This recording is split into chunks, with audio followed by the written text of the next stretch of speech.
میں نے پڑھا ہے حضرت طلحہ بن عبید اللہ رضی اللہ تعالیٰ عنہ کا زوجہ کا بیان، دل کو چھو لینے والا بیان۔ آپ فرما دی میرے شوہر میں 6 اچھی عادتیں ہیں جو مجھے متاثر کر گئی۔ یہ ہر شخص میں 6 عادتیں ہوں، جو کامیاب شوہر ہے اس میں یہ 6 خوبیاں ضرور ہونی چاہیے۔ اور سنیے گا، دل کے کانوں سے سنیے گا اور اپنے گھر کو جنت بنائیے گا۔ آپ فرما دی میرے شوہر کی اچھی عادت یہ ہے، جب گھر آتے ہیں تو مسکراتے ہوئے آتے ہیں۔ ان کی دوسری اچھی عادت یہ ہے، جب گھر سے جاتے ہیں تو مسکراتے ہوئے جاتے ہیں، آتے بھی مسکراتے جاتے بھی۔ ہم باہر بڑے اچھے ہوتے ہیں، دوستوں میں ہمارے اخلاق کے تذکرے ہوتے ہیں، لیکن گھر میں آ کے ہمارے لہجے اتنے تلخ ہو جاتے ہیں، لوگ پہچان ہی نہیں سکتا کہ یہ وہی شخص ہے جو ابھی مجھے ایک چونک میں ملا تھا، یہاں گالی سے خطاب کیا۔ اور فرما دی تیسری اچھی عادت یہ ہے کہ یہ خرچ دینے میں بخل نہیں کرتے۔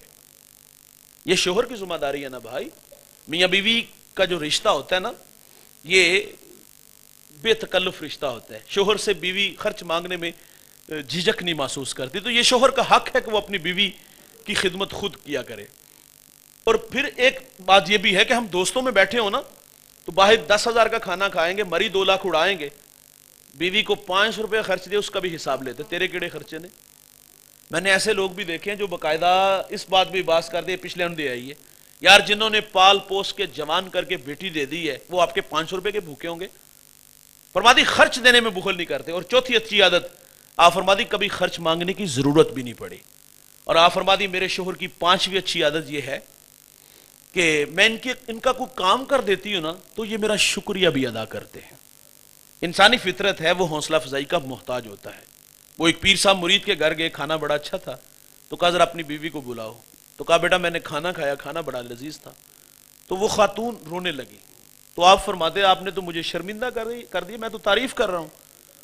تو اس خاتون نے کہا آپ کی بات پہ رونا نہیں آیا، رونا آپ کے مرید پہ آیا ہے۔ میں جب سے اس کے نکاح میں آئی ہوں اس نے کبھی نہیں کہا تو نے کھانا بڑا اچھا بنایا۔ انسانی فطرت ہے بھائی، وہ حوصلہ افزائی کا محتاج ہوتا ہے۔ میرے نبی گھر تشریف لائے، پوچھا گھر میں کھانے کو کچھ ہے؟ عرض کیا حضور روٹی اور سرکہ ہے، سالن نہیں ہے۔ فرمایا لے آؤ۔ حضور سرکے سے روٹی کھاتے اور کیا فرماتے؟ واہ واہ، سرکہ تو بڑا ہی اچھا سالن ہوتا ہے، سرکہ تو بڑا ہی اچھا سالن ہو۔ ہمارے گھر میں 3 گھنٹے لگ کے کھانا بنتا ہے، کبھی ہوتا ہے یار کھانے میں کوئی نمک مرچ کا مسئلہ آ جاتا ہے، تو حضرت کے رویے دیکھنے والے ہوتے، پہلے تو گھور کے دیکھے گا، پھر برتن اٹھا کے دیوار سے مارے گا، اور اتنا رف لہجہ۔ ہم کہتے تیری ماں نے تینوں کھانا بنانا نہیں سکھایا؟ معذرت سے بھائی، ہمیں کسی نے بولنا بھی نہیں سکھایا۔ فرما دی 5ویں اچھی عادت کہ کبھی جب بھی میں ان کا کوئی کام کر دیتی ہوں تو یہ میرا شکریہ ادا کرتے ہیں۔ اور 6ٹھی عادت اور بہت بڑی عادت، اگر اس ایک عادت کو اپنا لیا جائے تو طلاق کی ریشو کم ہو جائے۔ ہمارے پاس روزانہ کی بنیاد پہ دارالفتاء میں لائنیں لگی ہوتی ہیں۔ مجھے 25 سال ہو گئے قبلہ ثاقب صاحب کے پاس، مجھے نہیں یاد آتا کہ میں نے 25 سال میں ایک شخص بھی ایسا دیکھا ہو جس نے طلاق دینے سے پہلے طلاق کے مسائل پوچھے ہوں۔ طلاق دینے کے بعد طلاق کا حل نکالنے ضرور آتے کہ مول صاحب ان کو حل کڈو دا کوئی کیا بیٹھے ہیں، کو 5-7 واری ان کی کریے۔ تو یہ ہے حل، اگر اس ایک بات پہ عمل کر لیا جائے تو طلاق کی ریشو کم ہو جائے۔ آپ فرماتی ہیں کہ میرے شوہر کی اچھی عادت یہ ہے اگر کسی بات پہ تکرار ہو جائے، ناراضگی ہو جائے، تو آپ فرماتی میرا شوہر مجھے بہت جلد معاف کر دیتا ہے۔ اور ہمارے ہاں کیا ہوتا ہے، ہم کہتے ہیں 6 مہینے لوا یہ عقل ٹکانے آئے۔ معذرت سے بھائی یہ 6 ماہ کو ہماری بہن بیٹی کو لگوائے، ہمیں اچھا لگے گا؟ جس طرح ہمیں نہیں اچھا لگے گا بھائی تمہیں بھی اچھا نہیں لگے گا۔ تو کسی کو شرمندہ نہ کرو، اچھے شوہر بنیے گا بھائی۔ کسی نے حکیم لقمان سے پوچھا تھا آپ نے لوگوں کا علاج کیا، شفا کیسے ملی؟ کہا 2 پوڑیاں تھی میرے پاس اور یہ 2 پوڑیاں ساتھ لے کے جائیے گا۔ آپ فرماتے ہیں پوچھا گیا کہ وہ 2 پوڑیاں کون سی؟ کہا ایک محبت اور دوسری عزت۔ پوچھا کسی نے عرض کیا کہ اگر فرق نہ پڑے تو آپ فرماتے ہیں مقدار بڑھا دیا کرو۔ بھائی جان آپ اور اچھے بن جاؤ یار، ایک دوسرے کو معاف کرنے والا مزاج بناؤ، شرمندہ نہ کرو۔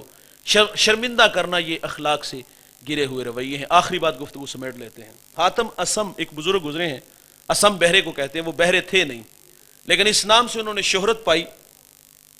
شہرت کا سبب سنیے گا، آپ کی مجلس میں ایک بڑھی آ کے بیٹھ گئی، اس کی ہوا خارج ہو گئی، محفل کے آداب کا لحاظ نہ رکھ سکی۔ خیر جب اس کی باری آئی تو فرمایا ماں جی کیسے آئے ہو؟ تو وہ پانی کہتی حضرت میرا یہ مسئلہ ہے۔ آپ کان پہ ہاتھ رکھ کے فرماتے تھوڑا سا اونچا بولے۔ اس نے کہا حضرت میرا یہ مسئلہ ہے۔ آپ پھر کان پہ ہاتھ رکھ کے فرمایا تھوڑا سا اور اونچا بولو۔ وہ بڑھیا جی میں خوش ہو گئی کہ یہ تو کانوں سے بہرے ہیں۔ آپ نے اس کو مجلس میں رسوا ہونے نہیں دیا۔